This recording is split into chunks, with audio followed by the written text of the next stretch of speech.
Ito ang Divina Pastora College at babahagi namin sa inyo ang kasaysayan nito. Magandang araw, ako po si Nicole at ito ang DPC Story, A History of Us, Part 3. Sama-sama nating alamin ang kasaysayan ng Divina Pastora College mula nang ito ay matatag hanggang sa kasalukuyan.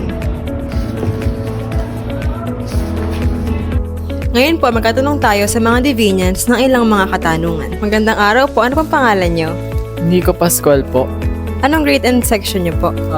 From grade 12 ABM po, St. Augustine. Natanong ko lang po sa inyo kung alam po ninyo ang dating pangalan ng Divina Pastora College.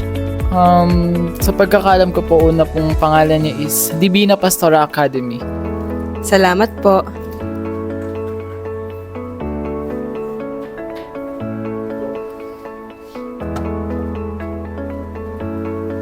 Taong 1958, naitatag ang Divina Pastora College sa pangalang Divina Pastora Academy. Dahil na rin ang unang binukas ng paaralan ay ang junior high school unit nito.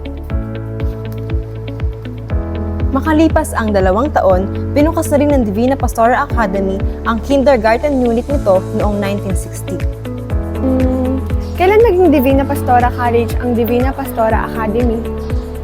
Taong 1968, naging Divina Pastora College ang nooy Divina Pastora Academy.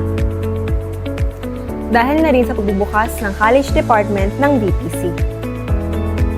Kasunod nito ay nagbukas na rin ang grade school unit ng Divina Pastora College taong 1977.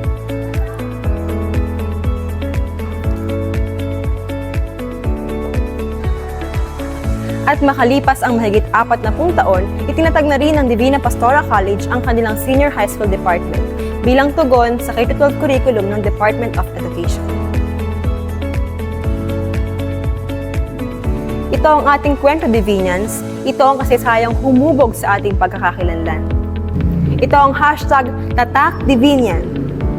Sa loob ng 66 na taon, patuloy na naghahatid ang DPC ng transformative, quality, Catholic, and holistic education sa mga mag-aral nito.